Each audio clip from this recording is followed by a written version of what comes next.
Halo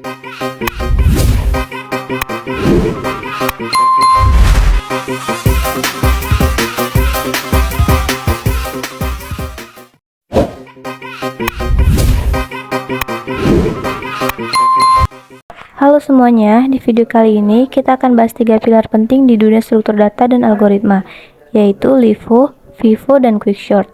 Kita akan bedah cara kerjanya, contoh kodenya di Java, sampai analisis performanya. Tonton sampai habis ya.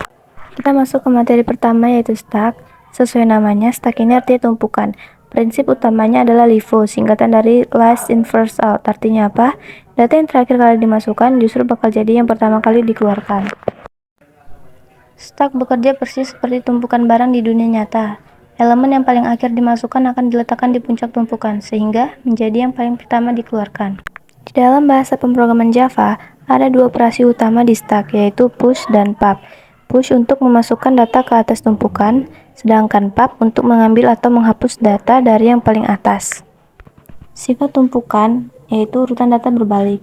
Jika kita melakukan proses push, maka angka akan menjadi 10, 20, 30.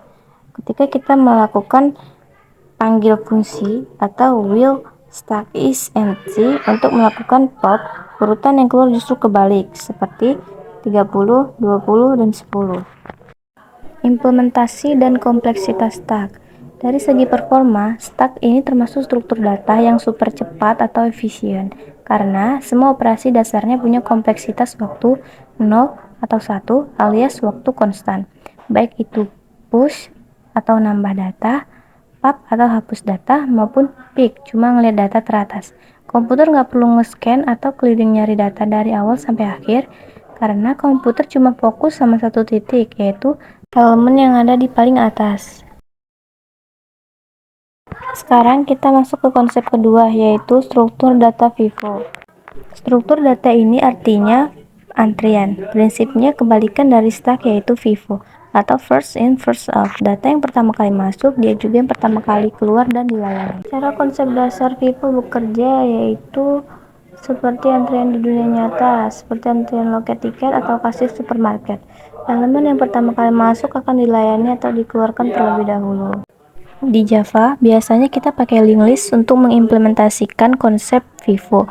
Operasi utamanya adalah di Java memakai fungsi over untuk menambahin data di barisan paling belakang.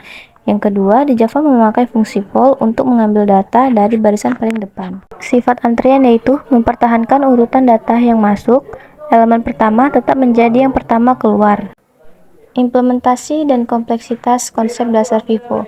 Seperti yang ada pada gambar, melalui implementasi struktur double-ended, pointer atau linked list di Java, manipulasi elemen pada kedua ujung konsep dasar FIFO dapat berjalan sangat efisien. Setelah paham cara nyimpen data, sekarang bagaimana cara mengurutkan data yang berantakan. Salah satu algoritma paling populer dan cepat dinamakan QuickSort. QuickSort ini pakai strategi bagi dan taklukan dengan memanfaatkan elemen yang disebut pivot atau titik acuan. Cara kerjanya yaitu kita pilih satu angka jadi pivot, lalu semua angka lain kita bandingin. Yang lebih kecil dari pivot taruh di sebelah kiri dan yang lebih besar taruh di sebelah kanan. Proses ini diulang terus secara rekursif sampai datanya rapi berurutan. Di dalam kode Java, proses pembagian kelompok tadi diatur oleh fungsi yang namanya partisi. Kita berikan contoh data acak seperti 45, 12, 78, 3, dan seterusnya. Program akan memilih angka terakhir yaitu 50 sebagai pivot. Lalu fungsi partisi akan menggeser angka-angka yang lebih kecil dari 50 ke kiri dan yang lebih besar ke kanan. Setelah posisi pivotnya pas, fungsi QuickSort akan memanggil dirinya sendiri secara rekursif untuk beresin sisa deretan angka di kanan dan kirinya sampai hasil akhirnya urut dari terkecil sampai ke terbesar. Untuk performanya, QuickSort punya 3 skenario, yaitu kasus terbaik, kasus rata-rata, kasus terburuk. Kasus terbaik terjadi kalau kita beruntung memilih pivot yang pas di tengah-tengah, sehingga pembagian datanya seimbang, kanan dan kiri sama rata. Ini membuat prosesnya jadi lebih cepat. Kelemahannya yaitu kasus terburuk terjadi kalau kita salah pilih pivot. Misalnya angkanya selalu yang paling kecil atau yang paling besar, sehingga pembagiannya nggak seimbang sama sekali. Sekian penjelasan dari saya. Terima kasih. I just had to let you know you're